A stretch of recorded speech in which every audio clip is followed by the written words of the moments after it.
Hey everybody, this is for all the people who've helped me out in the past. This is a video on how to run a direct wire for anything really. This is my 2000 BMW 540, but these premises will work pretty much on any BMW or any car at all really. This is for like if you want a direct wired car charger or for a direct wire for your GPS, Bluetooth, etc. You're going to need a phone charger if you're going to run for a phone, or whatever charger you're using, you're going to need that charger. These are majorly important if you want to do a safe and good install. This is a add-a-fuse. There's several different brands of it, but this pretty much, well, you'll see how it works in a second. And these, you're going to need pretty much as many sockets as accessories you want to hardwire. Now what you're going to want to do is run a direct line.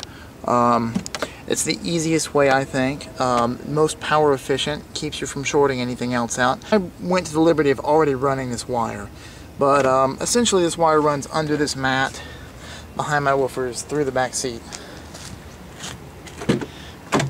Comes down through an access hole which is located right about here behind the seats in the E39. And if you want more information on how to disassemble an E39's interior properly, I'm going to put a link in the video to the good people at BSW Soundworks. They have a great demonstration video for all the little noobs out there. I ran it under this flashing right here, all the way up to the front, all the way through here, up under the end of the footwell, around the footwell. You can see my dice connector for my iPod there. Under here into the console, right here, back here. Now there are two ways to do what we're doing here. You can either run it to something that's going to have constant power if you want everything to run powered whether or not you're in the car.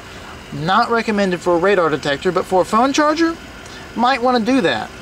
You're going to want to find something that isn't powered by something that's maybe 30 or 25 amps. You're going to want to go for something in the 5 to 10 range.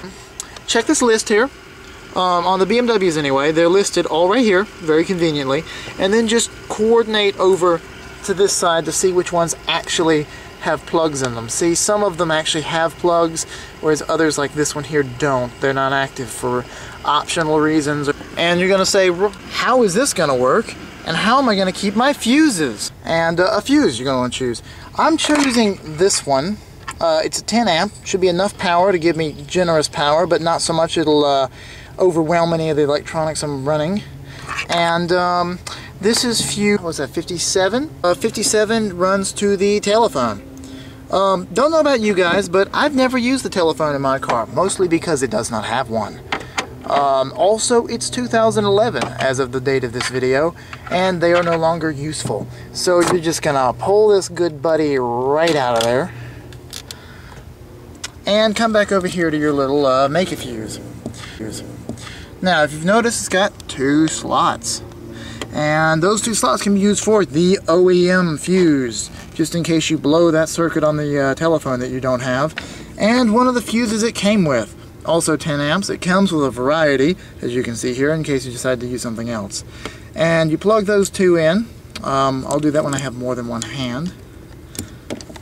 Take this guy when they both are plugged in, and just slip it right in. And as you see, it locks in nice and tight. There's a spot for both fuses, and everybody's happy. Gives you a positive lead right there. This is my ground down here, bolted to this ground point. You can also post it to the negative terminal. Kinda don't recommend that. I like points like this, bolts on the body. There we go, my positive wire here, and we'll just crimp those together. Welcome back up front. Are you following this so far? You're going to want to take off the shift boot, okay? Don't be afraid. It's a BMW, it's a well-built car. And again, most cars are going to be similar, maybe not exactly the same, but you may have noticed there, I'm going to conceal that wire a little better later on, but this is a dock for my Droid X. My Droid X plops right in there. I'll get it in a minute. I don't want to short it out by accident right now. And looks pretty much OEM with the car. Alright. Now, again, you might have noticed that I've already run some of the wires here. Here's my direct line, right there. The end's crudely capped off with electrical tape so it won't kill anything. And these are the wires that run to this dock. Now what we're going to do is use this space to hide all of our little gizmos. Alright, now that both of those are nice and sealed up, we basically have this, which is connected directly to that. Pretty simple. What we're going to do next is use those direct leads to create a second cigarette lighter, hide away, so no one has to see this mess. And the way we do that is we take these, but really all you want is this part right here, so that you can plug in this cigarette lighter accessories properly. Now you might wonder, why do I even need the cigarette lighter part? Why not just wire them directly to each other? There's a good reason not to do that.